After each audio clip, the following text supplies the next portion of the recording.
Kolkata junior doctor హత్యాచార ఘటనపై తెలుగు సినీ ప్రముఖులు స్పందించారు. దేశవ్యాప్తంగా జరుగుతున్న నిరసనలకు మద్దతుగా బాధితురాలి కుటుంబానికి సంఘీభావం తెలుపుతూ వాక్ నిర్వహించారు. Telugu film chamber of commerce president Bharat Bhushan, secretary Damodar Prasad, Prasanna Kumar తదితరులు బాధితురాలి పక్షాన క్యాండిల్ ర్యాలీ నిర్వహించారు. ఇక సమాజంలో స్త్రీలపై జరుగుతున్న దాడులపై ఆందోళన వ్యక్తం చేశారు. స్త్రీకి రక్షణ కల్పించాల్సిన బాధ్యత మనందరిపై ఉందన్నారు. కోల్కతాలో జరిగిన సంఘటనను తమ యూనియన్ తీవ్రంగా ఖండిస్తోందన్నారు.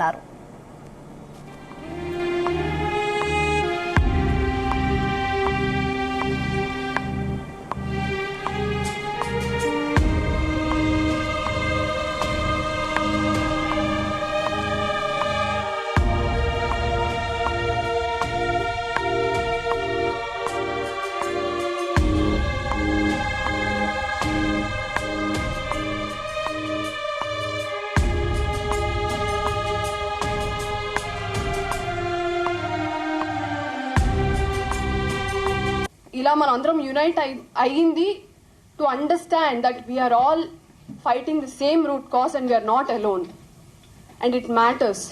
And if we cannot come together and empathise for the lost ones, I think we are failed as humans if we can't do this. I understand the situation, it is very disheartening, the present situation. No matter, despite how disheartening this is, I want you all to have hope for our future, hope for better legal, system, ilanti issues jariginappudu, and better tomorrow for our next generations or for ourselves. About 3 days back, Supriya takes the lead and she comes to us regarding this issue. First of all, this is where we are. This must have been done much earlier, and the lead must have been taken by all of us much earlier. But anyway, it's not late. Any woman of the industry, anybody, they can reach out to the chamber. Their identity will not be disclosed. We have a certain system for it, and any of these women can contact any of our people out here. They'll guide you.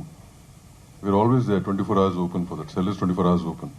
Telugu film industry, as a mother body of the chamber mother body ga Telugu film tarafuna, all my condolences to the family, and pray to God for all the strength for them. That's all we can say. Thank you. ఆడపిల్లల గురించి ఆలోచిస్తే ఈరోజు కనీసం bus ticket కూడా కొనుక్కోవడానికి కష్టపడుతూ నడుచుకుంటూ వెళ్ళి ఎన్నో చోట్ల పనులు చేసుకొని వాళ్ళ కుటుంబాలని కాపాడుకోవడంలో మెయిన్ అంటే ఇంటి పనులు, వంట పనులు, పిల్లల పనులతో పాటు కుటుంబాన్ని నడిపే విషయంలో కూడా, సంపాదించే విషయంలో కూడా వాళ్ళు చేదోడు వాదోడుగా ఉంటూ ప్రతి ఫీల్డ్లో కూడా ఆడవాళ్ళు ఈరోజు దిగి పనిచేస్తున్నారు. ఆటో డ్రైవర్లు అవనివ్వండి, లారీ డ్రైవర్లుగా కూడా పనిచేస్తున్నారు. ఇప్పుడు మన అభయాకి జరిగినట్టు, లేకపోతే అంతకుముందు దిశ, లేకపోతే నిర్భయ, ఇలాంటి ఇన్సిడెంట్స్ మనం జరుగుతున్నాయి, మన కళ్ళారా మనం చూస్తున్నాము. చిన్న చిన్న పిల్లలు, 6 ఏళ్ల పిల్లల, 6 నెలల పిల్లల అని కూడా చూడకుండా జరుగుతున్నాయంటే, సో దీస్ ఆర్ యానిమల్స్.